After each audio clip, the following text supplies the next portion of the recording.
안녕하세요. 역사의 탄식, 봐도 모르고의 김영훈입니다. 오늘은 유대교와 기독교와 이슬람교에서 모두 믿음의 조상으로 생각하는 아브라함에 대하여 꾸란과 성경의 차이를 살핍니다. 아브라함은 티그리스 강과 유프라테스 강 사이의 메소포타미아 우르에서 살았습니다. 메소포타미아는 당시 우상 숭배가 극심한 지역이었습니다. 그런데 아브라함의 청년 시절에 아브라함과 아버지 사이에 이런 대화가 있었다고 꾸란은 소개하고 있습니다. 꾸란 19장 41절 성서에 언급된 아브라함의 이야기를 상기시키라. 그는 진실한 인간이며 예언자였노라. 42절 아브라함이 그의 아버지께 말하길 왜 듣지도 못하고 보지도 못하며 아무런 쓸모도 없는 것을 숭배하고 있습니까? 43절 아버지께 이르지 못한 지식이 저에게 이르렀나니 저를 따르십시오. 제가 아버지를 바른 길로 안내하겠습니다. 44절 아버지 그러므로 사탄을 섬기면 안 됩니다. 실로 사탄은 자비로우신 하나님을 배반하였습니다. 45절 아버지가 하나님으로부터 벌을 받아 사탄의 친구가 될까 두렵습니다. 이때 아버지께서 말하길 아브라함아 너는 나의 신들을 거역하느뇨. 내가 단념하지 않는다면 내가 너를 돌로 칠 것이라. 47절 아브라함이 말하길 아버지 평안하소서. 아버지를 위해 주님께 용서를 빌겠습니다. 주님은 저에게 자비를 베푸셨습니다. 48절 저는 하나님 외에 여러분들이 숭배하는 사신들을 버리고 저희 주님께 기도하겠습니다. 주님께의 저의 기도는 축복을 받을 것입니다. 49절 그가 하나님 아닌 사신들을 숭배하는 저들을 버리고 떠났을 때 나는 그에게 이삭과 야곱을 주고 그들을 예언자로 삼았노라. 상기의 대화는 성경에는 전혀 나타나지 않습니다. 아브라함의 아버지는 우상, 즉 수많은 신상들을 제작하여 판매하는 직업을 가지고 있었습니다. 그러므로 아브라함이 청년 시절부터 하나님을 매우 잘 섬기는 사람이었다면 상기의 대화가 가능했을 것이라고 추측할 수는 있습니다. 또 꾸란은 청년 시절의 아브라함이 수많은 신상들을 파괴하였다고 이렇게 말하고 있습니다. 꾸란 21장 51절 나는 이전에 아브라함에게 지침서를 내려주었으며 내가 그를 잘 알고 있느니라. 52절 그때 아브라함은 그의 아버지에게 백성에게 말하길 여러분들이 숭배하는 이 우상들이 무엇이뇨라고 하였노라. 53절 이때 그들이 말하길 우리 선조들이 그것을 숭배했노라. 54절 그가 말하길 여러분과 여러분의 선조들이 분명한 잘못을 저질렀습니다. 55절 그들이 말하길 내가 우리에게 진실을 말하느뇨. 아니면 우리를 조롱하느뇨. 56절 이때 그가 말하길 여러분의 주님은 하늘과 땅을 창조하신 분이십니다. 제가 그것을 증명하는 한 증인입니다. 57절 하나님께 맹세하지만 나는 여러분이 등을 돌리고 떠나면 우상들에 대항하는 계획을 세울 것입니다. 58절 그리하여 아브라함은 가장 큰 우상만 남기고 모든 우상들을 깨뜨렸노라. 아마도 저들이 큰 우상에게 가서 물을 것이라. 59절 그들이 돌아와 말하길 누가 우리의 신들에게 이런 짓을 했느뇨. 실로 사악한 자들이라. 60절 그들이 말하기를 아브라함이라는 청년이 우상에 관하여 말하는 것을 들었습니다. 61절 그들이 말하기를 아브라함을 사람들 앞으로 데려오라. 아마 그들이 증언을 하리라. 62절 그들이 말하길 이 신들을 파괴한 자가 바로 아브라함 너희뇨. 63절 그가 말하길 아마도 그것들 가운데 두목이 그랬을 것입니다. 그 우상이 말을 할 수 있다면 그것에 물어보십시오. 64절 그러자 그들은 서로 돌아보면서 말하길 실로 우리가 잘못하고 있노라. 65절 그런 후 그들은 수치스러움으로 당황하며 말하길 아브라함아 너는 이것들이 말하지 못함을 잘 알고 있노라. 66절 그가 말하길 하나님을 제쳐놓고 여러분에게 아무런 도움도 주지 못하고 손해도 끼치지 못하는 것을 숭배하고 있습니까? 67절. 하나님을 제쳐두고 다른 것을 믿는 여러분들이 가련하다는 것을 여러분은 이해하지 못하고 있습니까? 68절. 그러자 저들이 말하길 승리하려면 아브라함을 불태워버리고 신들을 보호하라고 하노라. 69절. 그러자 하나님께서 말씀하시길 불아 식어라 그리고 아브라함을 안전하게 하라. 70절. 이렇듯 저들이 그에게 음모를 꾸몄으나 나는 저들을 패배자로 만들었노라. 71절. 나는 그와 롯을 구하고 내가 축복을 내린 땅으로 그들을 안내하였노라. 72절. 나는 아브라함에게 이삭을 주고 손자로 야곱을 주었으며 그들 모두를 의로운 자로 만들었느니라. 73절. 그리고 나는 그들을 나의 명령에 따라 백성을 인도하는 지도자들로 만들었고 선을 실천하고 예배를 드리며 이슬람세를 바치라는 계시를 내리니 그들은 나에게 복종하였노라. 여기에서 젊은 아브라함이 메소포타미아 지역의 수많은 신상들을 파괴하였다는 것은 성경에 전혀 나타나지 않습니다. 어쨌든 상당히 재미있는 이야기 아닌가요? 그런데 이 신상 파괴로 인하여 그 지역의 사람들이 아브라함을 불 속에 던졌는데 하나님께서 구해낸 사람은 아브라함뿐만 아니라 아브라함의 조카인 롯도 구했다고 꾸란은 말하고 있으니 흥미롭습니다. 꾸란에서는 아브라함의 조카 롯을 상당히 좋은 선지자로 계속 평가하고 있습니다. 그렇지만 성경은 롯에 대하여 아주 냉정하게 말합니다.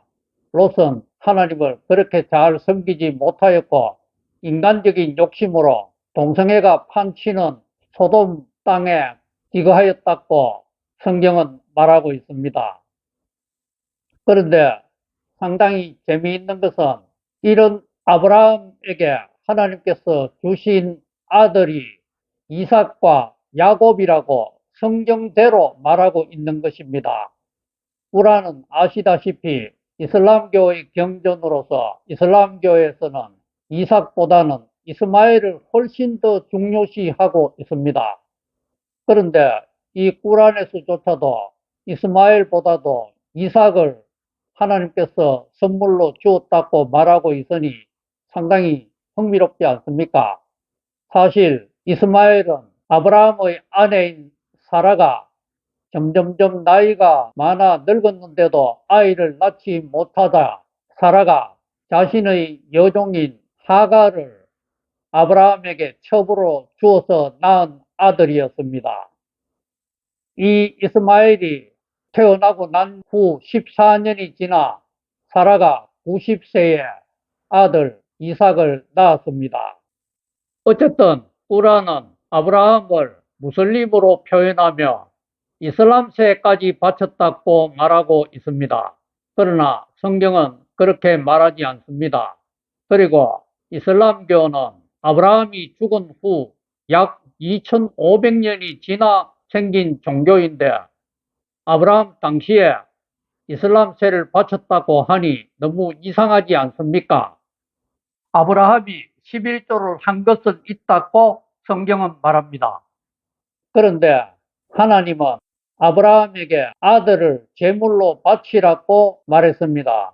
이에 대하여 꾸란은 이렇게 말하고 있습니다. 꾸란 37장. 100절. 주여 저에게 의로운 자식을 주소서. 101절. 그리하여 나는 인내하며 순종할 아이에 관한 소식을 그에게 전했노라. 102절. 아들이 성장하여 아브라함과 함께 일할 나이에 이르렀을 때 그가 말하기를 내 아들아 내가 너를 제단에 올리라는 명령을 꿈에서 받았는데 너의 생각은 어떤지 알고 싶구나. 아들이 말하길 아버지 하나님의 뜻이라면 당신께서 명령받은 대로 하옵소서. 당신께서는 제가 인내하는 종이라는 것을 알게 될 것입니다. 103절. 아버지와 아들은 하나님께 복종하고 아브라함은 이스마엘로 하여금 그의 이마를 숙이도록 하였노라. 104절.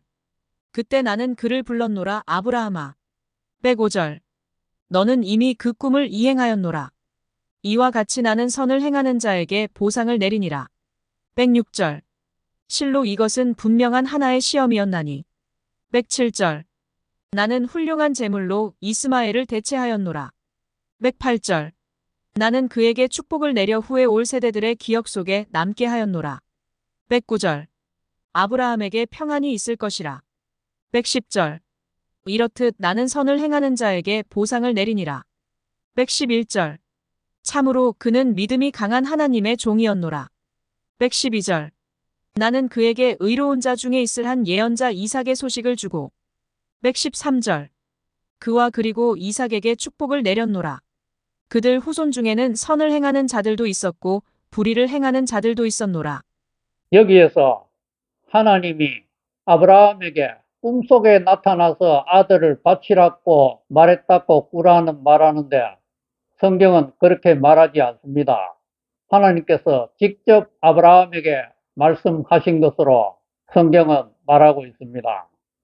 그리고 이 꾸란에서는 아브라함이 이스마엘을 제물로 바치려고 했다고 이렇게 표현하고 있습니다.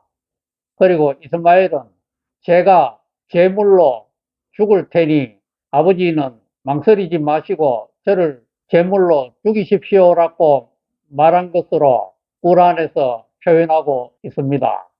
그러나 성경은 그렇지 않습니다. 제물로 바치려고 했던 아들은 이스마엘이 아니고 이삭이라고 성경은 말합니다. 그리고 이삭은 아버지와 함께 제사를 지내는 산으로 갈 때에 제사를 할 때 필요한 불 피우는 나무와 불도 있는데 제물로 바칠 양이 없는 것을 이상하게 여겨서 아버지 아브라함에게 물어보았습니다. 그러자 아브라함은 제물로 바칠 양은 하나님께서 스스로 준비하실 것이다 라고 말하고 이삭을 데리고 갔습니다. 그리고 제사를 드리는 현장에서 이삭이 아버지 아브라함에게 아무런 반항도 하지 않고 아버지가 묵는 대로 묵히고 또 나무 위에 올라가 앉아 있었던 것으로 보아 이삭은 모든 것을 순순히 받아들인 것으로 보입니다. 그런데 하나님께서는 이 아브라함을 말려서 이삭을 죽이지 못하게 하였고 아브라함과 이삭은 나무 가지에 걸린 양을 발견하여 그 양을 제물로 삼아 제사를 지냈다고 성경은 말하고 있습니다. 그리고 우라는 아브라함과 이스마엘이 신전을 지었다고 이렇게 말하고 있습니다. 꾸란 2장 125절. 상기하라 내가 그 집을 인류의 안식처와 성소로 만들었으니 예배드리기 위해 아브라함이 서 있던 그곳을 경배의 장소로 하라. 또한 신전을 도는 사람과 엎드려 경배하는 자들을 위해 나의 집을 정화하라고 아브라함과 이스마일에게 명령하였느니라. 126절. 아브라함이 기도하였노라. 주여 이곳을 평화로운 나라로 만들어 주소서. 하나님을 믿고 내세를 믿는 백성들에게 풍성한 과실들을 주소서. 주님께서 말씀하사 불신자들에게도 당분간 은혜를 베풀다가 그들을 불지옥으로 안내하여 비참한 종말이 되게 하리라. 127절. 아브라함과 이스마엘이 그 집에 주춧돌을 세우며 기도하였느니라. 주여 저희의 기도를 받아주소서. 주여 실로 당신은 모든 것을 들으시고 아시는 분이십니다. 128절. 주여 저희가 무슬림으로서 당신에게 복종하도록 하여 주시고 저희 자손들도 무슬림의 공동체를 형성하여 당신에게 복종하도록 하여 주소서. 순례하는 방법을 알려주소서. 저희들에게 관용을 베풀어 주소서. 실로 당신은 너그러우시고 자비로우신 분이십니다. 129절. 주여 그들 중에서 사도를 택하여 당신의 말씀을 전하고 성서와 지혜를 가르쳐 그들을 당신에게로 인도할 사도를 보내주소서. 그리고 그들을 청결케 하여 주소서. 실로 권능과 지혜가 주님께 있나이다. 아브라함과 이스마엘이 하나님을 위한 신전을 지었다고 하는 것은 성경에는 전혀 나타나지 않습니다. 그리고 신전을 지은 아브라함이 하나님에게 이렇게 기도했다는 것도 성경에는 없습니다. 다만 아브라함은 하나님에게 제사를 여러 차례 지냈을 뿐이었습니다. 그 제사는 신전에서 드린 것이 아니고 큰 바위 위에 또는 돌들을 쌓아서 그 돌 위에 나무를 얹어놓고 그리고 제물을 잡아 제사를 드린 것으로 성경은 말하고 있습니다. 오늘 제가 말씀드린 이런 사실들 외에도 아브라함에 대하여 또 사라에 대하여 또 아브라함의 조카 롯에 대하여 더 자세히 알기를 원하시는 분들은 인터넷 서점에서 판매 중인 저의 저서 오 무함마드 당신은 누구요를 참고하시기 바랍니다. 감사합니다. 하나님 복 많이 누리세요.